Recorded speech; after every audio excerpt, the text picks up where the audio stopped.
এই তুমি তো এই রুদ্ধে দীর্ঘদিন ধরে গাড়ি চালাও, আচ্ছা তুমি কি আশপাশের মধ্যে এর চেয়ে বাজে রুট আরো দেখছো? না না একদম বাজে রাস্তা এটা। প্রতিদিন চাকা কয়বার লিক হয়? 2-3 বার লিক হয়ে আছে। মানে 2-3 বার লিক হইলে ভাই তার 200 টাকা চলে যাইতেছে, 100 টাকা হলো যাইতে, তার 500-600 টাকা হিসাব মিলাই তারে এর ভিতরে 100 টাকা চলে যায় শুধুমাত্র এই রুটের জন্য।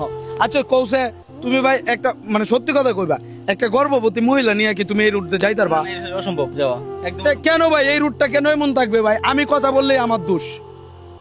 এই রুটটা কেন এমন থাকবে? এ কাকা আপনি তো এই রুটে চলাফেরা করেন, আপনি একদম সত্যিটা বলেন, এই রুটটাতে কি চলার যোগ্য? মানে সবাই না করবে, একটা মানুষ কেন ভোগান্তির মধ্যে পড়বে? আমি সরকারের ট্যাক্স দিতেছি 40 থেকে 60,000 টাকা, হেরা বাইন ট্যাক্স দেয় না, হেরাও কিন্তু ভোগান্তির শিকার। প্রত্যেক দিন গাড়ি উল্টে যায়, আমি আমার কানে কিন্তু নিউজ দেয় প্রত্যেক দিন গাড়ি উল্টে যায়। ওই যে পিছনের অবস্থা তো আরো ভয়ঙ্কর, ঠিক আছে না মুরব্বী? পিছনের অবস্থা আরো ভয়ঙ্কর না ভাই? এটা সমাধান করেন, জামতলা থেকে নীলগঞ্জ স্টেশন পর্যন্ত অন্তত রাস্তাটা করা উচিত।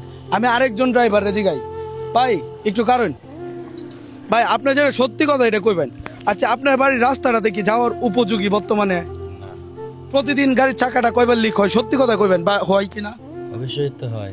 এখন ভাই এই যে এরা বাড়ির সামনে বিশেষ করে এত বড় 2-4টা গর্ত আছে ভাই, এটাতে একজন মহিলার যদি বাচ্চা হয় এরা কি নিয়ে যাওয়া সম্ভব বলেন তো? না না, ভাই আমি চাই এটা দ্রুত সমাধান হোক, আমরা চাই এই রাস্তাটা হোক। ভাই আজকে আপনাদের গালি দিতেছি, আরেকদিন আপনাদেরকে নিয়ে হাতে তালি দিব, কেন জানেন?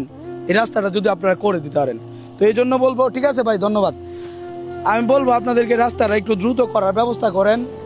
এমনকি আমাদের যে কিশোরগঞ্জে এমপি মহোদয় আছে বা বিভিন্ন নেতাকর্মীরা আছে, সুদৃষ্টিতে দেখেন ভাই, 2-2.5 বছর প্রায় 3টা বছর ধরে এটা পড়ে রয়েছে ভাই। একটা টাইম বলতেন যে ভাই এটা আওয়ামী লীগের দায়িত্ব ছিল, ভাই 3 বছর পরে ওকে আওয়ামী লীগের দায়িত্ব ছাড়ে নাই? নাকি আপনারা পাওয়ারলেস যে কিনা এই দায়িত্বটা চিনায় নিতে পারতেছেন না, এই কাজটা করতে পারেন না? ভাই প্লিজ এই যে রাস্তাটা নজর দেন। এই এলাকার মানুষ মানে দুর্গম এলাকার তাহে এমন একটা অবস্থা। আর আমার গাড়ির কথা তো বললামই আপনাদের, এই যে দেখেন গাড়ির অবস্থা, মানে প্রতিদিনে 1-2 বার লিক হইতেছে। আমি এতটা ব্যাড ট্যাক্স দেয় প্রতিদিন লিক সারাইতে হইতেছে 2-3 বার। ভালোই হয়েছে, ধন্যবাদ।